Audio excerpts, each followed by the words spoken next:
Speaker Gingrich, Federal Reserve Chairman Ben Bernanke has called unemployment in this country a national crisis due to the amount of days people are out, months that people are out of work, and the number of people out of work.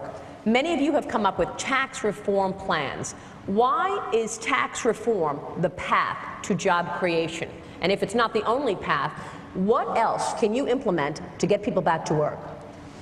Well, first of all, I think Ben Bernanke is a large part of the problem and ought to be fired as rapidly as possible. I think the Federal Reserve ought to be audited, and we should have all the decision documents for 2008, 9, and 10 so we can understand who he bailed out, why he bailed them out, who he did not bail out, and why he did not bail them out. So I'm glad that Ben Bernanke recognizes some of the wreckage his policies have led to. The reason we follow, I think most of us, are for tax policies that lead to jobs is because we've had two cycles in my lifetime, Ronald Reagan and the Contract with America, both of which had the same policy. Lower taxes, less regulation, more American energy, and have faith in the American job creator as distinct from a Saul Alinsky radicalism of higher taxes, bigger bureaucracy with more regulations, no American energy, as the president announced again today in his decision on offshore, and finally, class warfare. So I would say that all of us on this stage represent a dramatically greater likelihood of getting to a paycheck and leaving behind food stamps than does Barack Obama. Congressman Bachman, same question to you. How can you create jobs as quickly as possible? Well, I think one thing that we know is that taxes lead to jobs leaving the country. All you need to know is that we have the second highest corporate tax rate in the world. And if you go back to 1981 and you look around the world, we had a lot of high corporate tax countries. It was 47% on average on a lot of countries across the world. But if you look today in the United States, we have an effective rate, if you average in state taxes with federal taxes, of about 40%. But the world took a clue, because capital is mobile, and capital went to places where corporate tax rates went to 25% and falling. We're still stuck in a 1986 era of about a 40% tax rate. We have to lower the tax rate because it's a cost of doing business, but we have to do so much more than that. Our biggest problem right now is our regulatory burden. The biggest regulatory problem we have is Obamacare and Dodd-Frank. I will repeal those bills. I've written those bills to repeal those bills. They've got to go. But beyond that, we have to legalize American energy. And here's something else that we have to do that will help the economy. We have to build the fence on America's southern border and get a grip on dealing with our immigration problem. Okay. Senator Santorum, you proposed a zero tax on manufacturing businesses. I have. I understand the sentiment behind that. In the state of Michigan's lost hundreds of thousands of manufacturing jobs over the last few decades. Isn't that the kind of distortion in the tax code that people want to get away from in order to get rates down? Flatter, simpler, fairer. I think getting a rate down to zero is pretty far down. That's good. But it's down for the manufacturing industry as opposed to people doing other things. Isn't that picking winners and losers? It's down for a sector of the economy, not picking an individual winner or loser. It's down for an entire sector of the economy that we're getting our hat handed to us by losing jobs. We see that here in Michigan. We see it across this country. And the reason is government has made us uncompetitive. We need to compete on taxes. We need to compete on regulations. We need to repeal Obamacare. We need to, I've said I'm going to repeal every single Obama-era regulation that costs businesses over $100 million. We'll repeal them all. We'll send a very clear message out to manufacturers in this country and all over the world that America will compete. Some have suggested we need to go into a trade war with China and have tariffs. That just taxes you. I don't want to tax you. I want to create an atmosphere where businesses and manufacturers can be profitable.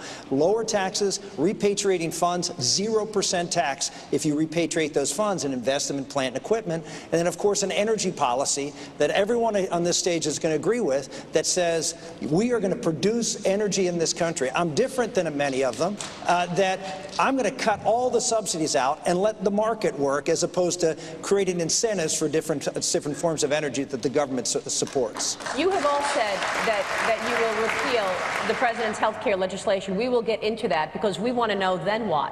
What is the plan once you repeal Obamacare. But first, Mr. Kaine, the American people want jobs, but they also want leadership. They want character in a president. In recent days, we have learned that 4 different women have accused you of inappropriate behavior. Here we're focusing on character and on judgment. You've been a CEO. Yes. You know that shareholders are reluctant to hire a CEO where there are character issues. Why should the American people hire a president if they feel there are character issues?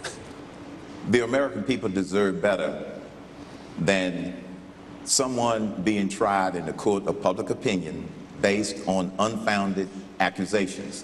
That's what that's about.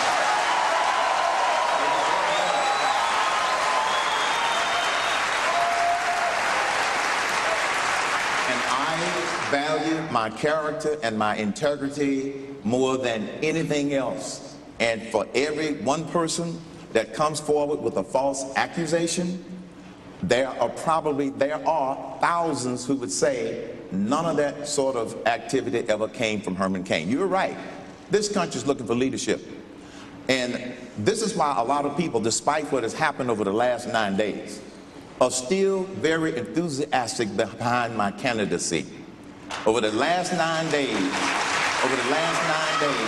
the voters have voted with their dollars, and they'll say they don't care about the character assassination. They care about leadership and getting this economy growing and all of the other problems we face. Governor Romney, when you were at Bain Capital, you purchased a lot of companies. You could fire the CEO and the management team, or you could keep them.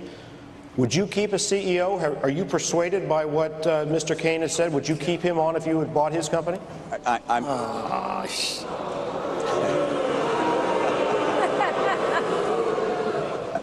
Look, Herman Cain is the person to respond to these questions. He just did. The people in this room and across the country can make their own assessment. I'm not going to tell you the truth.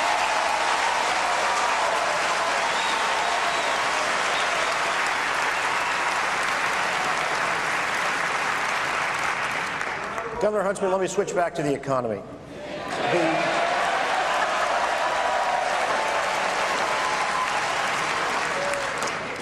Many Republicans have criticized the Occupy Wall Street movement.